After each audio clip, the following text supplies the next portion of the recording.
Olá, eu sou a Luana Harumi e hoje eu resolvi dar 10 dicas de livros para ler na quarentena. Eu espero que vocês estejam bem e eu sei que esse é um período muito doido para todo mundo, mas uma das atividades que mais tem me ajudado a me distrair nesse momento é a leitura. Eu, na verdade, sempre gostei muito de ler como uma forma de passar o tempo e agora eu tenho muito tempo. Mas eu não tô com muita cabeça para ler uns livros assim, digamos, mais difíceis. Então eu segui alguns critérios para montar essa lista para vocês e eu resolvi misturar livros que eu considero leves, divertidos, livros que tenham uma história muito envolvente, que você não consegue parar de ler, ou livros que se passam em uma realidade completamente diferente da nossa. E vocês vão perceber que alguns desses livros misturam mais de uma dessas características. Ou simplesmente foram livros que eu gostei muito de ler na época que eu li, então acho que vocês talvez possam gostar também. Não são livros desconhecidos, eu acho que a maioria deles já esteve em algum momento em uma lista de mais vendidos, ou até mesmo lista de vestibular. Mas eu resolvi falar deles mesmo assim, porque pode ser que você que está assistindo nunca ouviu falar, ou ouviu e nunca leu, ou leu e não gostou tanto assim, ou só quer ouvir a minha opinião mesmo. Ou nenhuma dessas alternativas, o que daí no caso eu não sei o que você ainda tá fazendo aqui no meu vídeo, mas de qualquer forma, muito obrigada por assistir. Enfim, eu já enrolei demais, eu sei que em vídeo de lista as pessoas que estão assistindo gostam que a pessoa vá direto ao ponto, então vamos lá. Eu não sabia como ordenar esses livros, se eu fazia por gênero, por ordem alfabética de título ou de autor, por ano de lançamento, então eu resolvi fazer por número de páginas, até porque eu sei que ultimamente tá muito difícil se concentrar por muito tempo, né? Começando pelo mais curto, que é Memórias Póstumas de Brás Cubas, do Machado de Assis, publicado em 1881. Esse livro é um clássico da literatura brasileira, eu nem sei muito o que eu posso falar mais sobre ele, né? Ele traz a história de Brás Cubas, o narrador e personagem principal, que conta as memórias de sua vida depois que ele já morreu, e ele também se auto-intitula o primeiro defunto autor. Essa obra é um marco não apenas na carreira do Machado de Assis, como na literatura brasileira como um todo. É o livro que marcou o início do realismo no Brasil. Tem muitas palavras que a gente já não usa mais, então talvez seja necessário um dicionário para entender melhor, mas tem uma linguagem muito irônica e sarcástica. Eu lembro que na época que eu li, eu gostei muito. E alguém bateu a porta muito forte, hein? E na verdade eu não tenho certeza se ele é mesmo o mais curto dessa lista, porque ele tem mais de trocentas edições e eu ainda por cima li uma versão digital, então pela minha pesquisa a maioria das edições tem 200 e poucas páginas. E por que isso acontece, né? É porque ele é um livro de domínio público, ou seja, ele é um livro tão antigo que as pessoas já podem acessar ele legalmente de graça. Então se você ainda não conhece, eu recomendo dar uma olhada no site dominiopublico.gov.br, que lá você vai encontrar um acervo enorme de obras gratuitas em domínio público.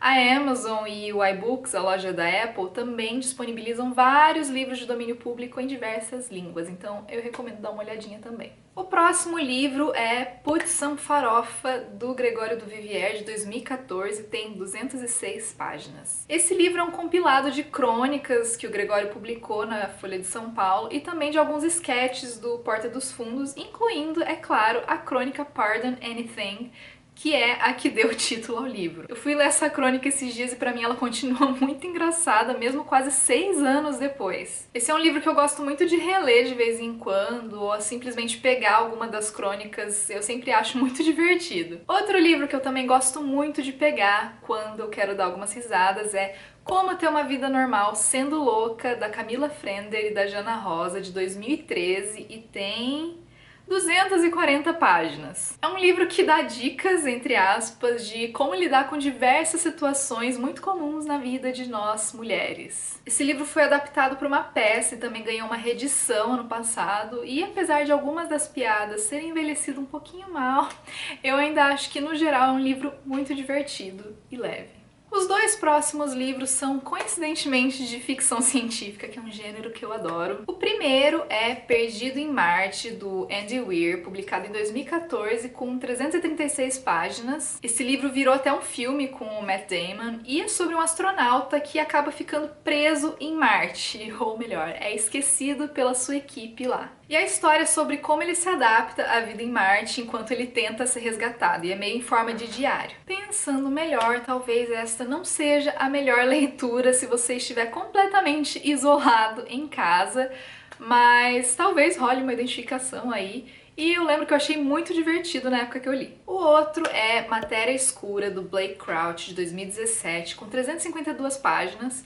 E esse livro conta a história de um físico nuclear que é muito feliz com a sua família, mas que tem suas frustrações, até que um dia ele é raptado e acorda em uma realidade completamente diferente da sua, e precisa tomar algumas decisões para tentar retornar à sua vida normal. Eu lembro que quando eu comecei a ler esse livro, eu só consegui parar quando ele acabou, de tanto que a história me prendeu. E a narrativa tem um ritmo bem rápido que eu gostei muito também. O próximo livro é 1 Milhão de Finais Felizes, do brasileiro Vitor Martins, de 2018, e também tem 352 páginas. Esse é um YA, Young Adult Fiction, que conta a história do Jonas e do Felipe, do relacionamento entre os dois e também da relação deles com as suas famílias, as felicidades e as dificuldades que eles passam. A história tem seus altos e baixos, mas em geral é um livro leve e bem divertido. Eu adoro a linguagem do Victor, eu adoro o jeito que ele coloca umas piadinhas e umas referências ali, e é bem fácil de se identificar, mesmo eu sendo uma pessoa completamente diferente dos personagens principais, né?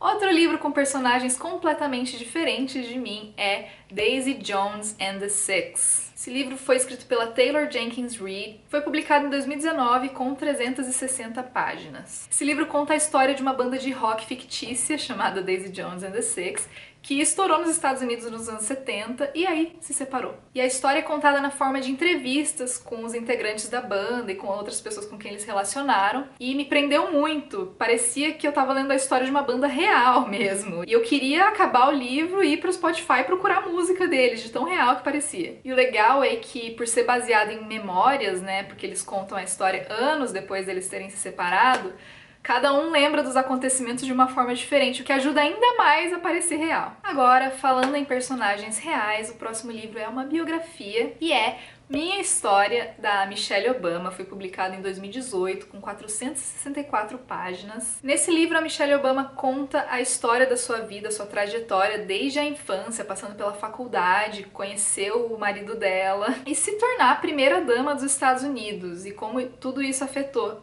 a vida dela. Eu já gosto muito de ler biografias, eu acho que é um negócio de jornalista, né, de querer saber da vida dos outros. E essa aqui é maravilhosa, a Michelle tem uma história de vida muito inspiradora. E também acabou de sair na Netflix um documentário mostrando os bastidores da turnê de divulgação do livro nos Estados Unidos, que eu achei bem bacana também, e eu acho que conecta bem com alguns aspectos do livro. O próximo livro também foi escrito por uma mulher maravilhosa, que é Americana, da Chimamanda Ngozi Adichie. Foi publicado em 2014 e é um pouquinho mais longo, tem 520 páginas. Esse livro conta a história de Ifemelu, que é uma nigeriana que se muda para os Estados Unidos para estudar, e a trajetória dela e os encontros e desencontros em paralelo com o amor de adolescência dela, que é o Obinze. É um romance que trata de questões raciais, imigração e se conectar com as suas raízes. Inclusive, o termo americana é usado para quem sai da Nigéria e volta com jeitos e sotaque dos Estados Unidos. É um livro muito sensível, a história me prendeu muito e não à toa é um livro muito conhecido, né? Antes de eu falar do último livro, se você está gostando desse vídeo, deixe seu like e aproveita para já se inscrever no canal se você ainda não for um inscrito.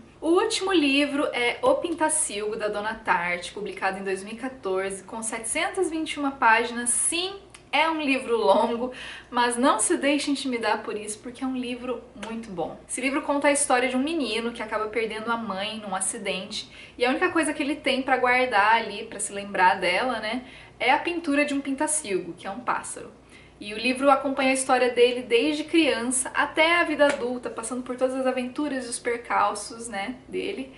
E como esse quadro vai acompanhando também. Apesar de ser um livro longo, é um livro que eu lembro que eu li até que muito rápido, porque eu fiquei muito envolvida com aquela história, e eu achei o ritmo muito bom também. Enfim, é isso, essas são as minhas dicas de livros. Se você tem algum livro que você também acha ideal para ler na quarentena, além desses que eu falei, deixa aqui nos comentários. E se você já tiver lido algum desses livros que eu falei aqui, me conta o que você achou também. Compartilha esse vídeo com seus amigos leitores. E você também pode me seguir nas redes sociais, no Twitter e no Instagram, em @luanaharumi. Eu às vezes acabo colocando as minhas leituras por lá também. Muito obrigada por assistir, se cuidem e até a próxima!